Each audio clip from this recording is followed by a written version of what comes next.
અને એટલા માટે આપણે ત્યાં જયારે પવિત્ર એકાદશી હોય ને ઠાકોરજીને ધરાવતા હોઈએ ત્યારે આ બધા જ પવિત્ર ધર્યા પછી છેલ્લે આપણે સૂતર આદિના પવિત્ર 360 તારના, કારણ કે હિન્દુ સંસ્કૃતિ ગણના પ્રમાણે વર્ષના 360 દિવસ હોય છે.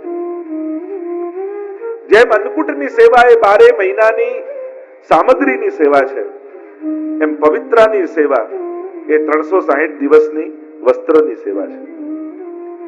અને એના ભાવાત્મક પક્ષ પણ પવિત્રાના ઘણા બધા બતાવે. આપણે ત્યાં તો સૈદ્ધાંતિક પક્ષ છે ને ભાવાત્મક પક્ષ પણ છે. તો મહાપ્રભુજી એકાદશીની રાત્રિ ગોવિંદ ઘાટ ઉપર બિરાજ્યા છે અને મૂળ પુરુષમાં શ્રી દ્વારકેશજી એ પ્રસંગનું સુંદર રીતે વર્ણન કરતા આજ્ઞા કરે છે.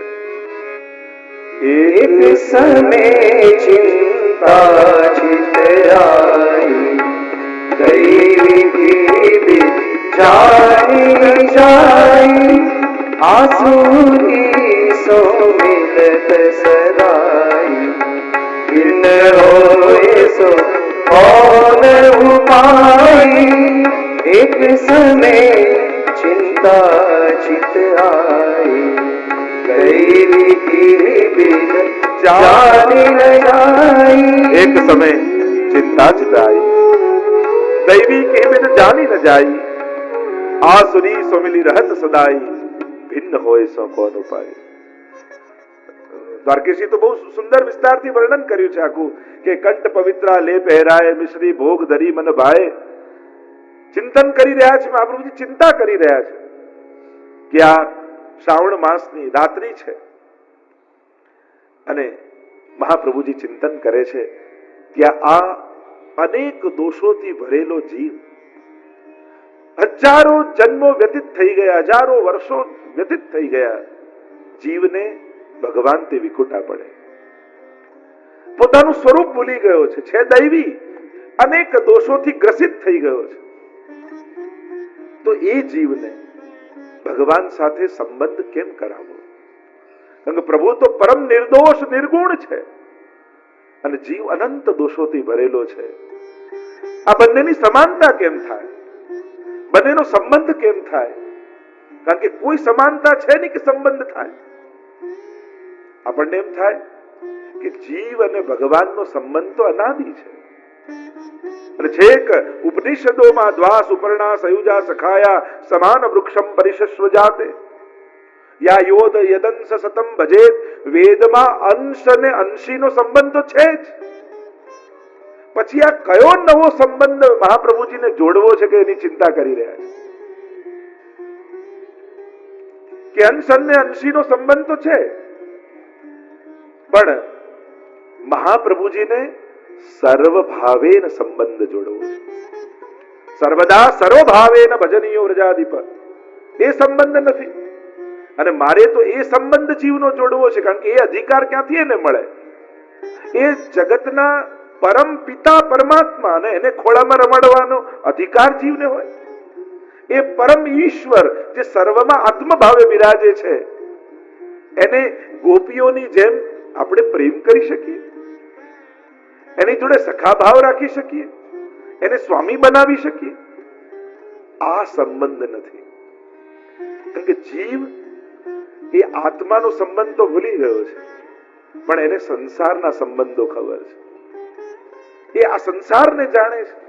એને એ ખબર છે કે બાળકને કેમ પ્રેમ કરાય, એને એ ખબર છે કે પતિને પ્રેમ કેમ કરાય, એને એ ખબર છે કે પિતાને પ્રેમ કેમ કરાય. એ આ ભાવનાઓના સંબંધો જાણે છે. એને આત્માનો આનંદ, એ આત્માનો સંબંધનું ભાન નથી, કારણ કે અનેક જન્મોનો અંતરાય થઈ ગયો છે. અને એ ચિંતા મહાપ્રભુજી કરી રહ્યા છે કે જીવનો ભગવાન સાથે સંબંધ કેમ જોડવો. કારણ અનેક જન્મોના અંતરાયથી જીવ પોતાનું સ્વરૂપ ભૂલ્યો છે અને મધ્યરાત્રિએ જ્યારે ચિંતા કરી રહ્યા છે અને ત્યારે સાક્ષાત પૂર્ણ પુરુષોત્તમ શ્રી ગોવર્ધનનાથજી ચંદ્રમાજી સ્વરૂપે ત્યાં પ્રગટ થયા. બોલો ગોવર્ધન નાથ કી જય. અને એ સમય સ્વરૂપ લાવણ્યનો જે અનુભવ મહાપ્રભુજીને થયો અને ઠાકોરજીની સન્મુખ જોઈ અને મધુરાષ્ટકનું ગાન મહાપ્રભુજી કર્યું. અધરમ મધુરમ વદનમ મધુરમ નયનમ મધુરમ હસિતમ મધુરમ હૃદયમ મધુરમ ગાનમ મધુરમ મધુરાધિપતે અખિલમ મધુરમ. મધુરાષ્ટકના ગાન કર્યા. પ્રભુના માધુર્યનો આનંદ મહાપ્રભુજી લીધો. આ ત્રણ શબ્દો પુષ્ટિ માર્ગમાં બહુ મહત્વના છે. ઐશ્વર્ય, સૌંદર્ય અને માધુર્ય. આ ત્રણ શબ્દોની વિશેષ મહત્તા છે. કારણ કે ઐશ્વર્ય ક્યાં છે? તો કે શ્રી યમુનાજી અષ્ટવિધ ઐશ્વર્ય છે. સૌંદર્ય ક્યાં છે? તો કે સૌંદર્યમ નિજ હૃદગતમ પ્રકટિતમ શ્રી ગૂઢ ભાવાત્મકમ પૂર્વ પંચ પુનસ્તદંતર્ગતમ પ્રાવિવિશત સ્વપ્રિયે સંશ્લિષ્ટા ઉભયોર બભૌ રસમય કૃષ્ણો હિ યત સાક્ષિકમ રૂપમ તત ત્રિતયાત્મકમ પરમભીધેયમ સદા વલ્લભમ. સૌંદર્ય વલ્લભમાં છે, સહજ સુંદર. શ્રી ગુસાઈજી પણ નામ આપે છે. અનેક અનેક સૌંદર્યના નામો છે સર્વોત્તમમાં. તો ઐશ્વર્ય યમુનાજીમાં છે, સૌંદર્ય મહાપ્રભુજીમાં છે અને માધુર્ય ઠાકોરજીમાં છે. એટલે આ ત્રણેય શબ્દોની વિશેષ મહત્તા પુષ્ટિ માર્ગમાં છે. મધુરાષ્ટકનું ગાન કર્યું, સમસ્ત બ્રજલીલાનું સ્મરણ કર્યું. એકાદશી પવિત્ર એકાદશી હતી. પોતાના હાથે પવિત્ર સિદ્ધ કરીને મહાપ્રભુજીએ રાખ્યું હતું અને કંઠ પવિત્ર લે પહેરાય મિશ્રી ભોગ ધરી મનભાય. ઘણી વાર લોકો અને વિશેષ રૂપે જે વધારે ક્રમ કરતા હોય ને એ લોકો મિશ્રી ભોગ ધરનારાને બહુ આમ કે આ મિશ્રી તો કઈ ભોગ ધરાતી છે ઠાકોરજીને, અમારે તો આમ કરવું જોઈએ આમ કરવું જોઈએ. પણ સૌથી પહેલી મિશ્રી કોઈ આરોગ આવી હોય તો મહાપ્રભુજી ઠાકોરજીને આરોગ આવી.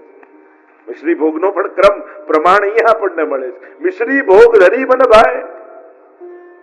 કારણ કે ગમે તેટલી અનસકડી સામગ્રી બનાવો સુંદર સુંદર, પણ મિશ્રી ન હોય તો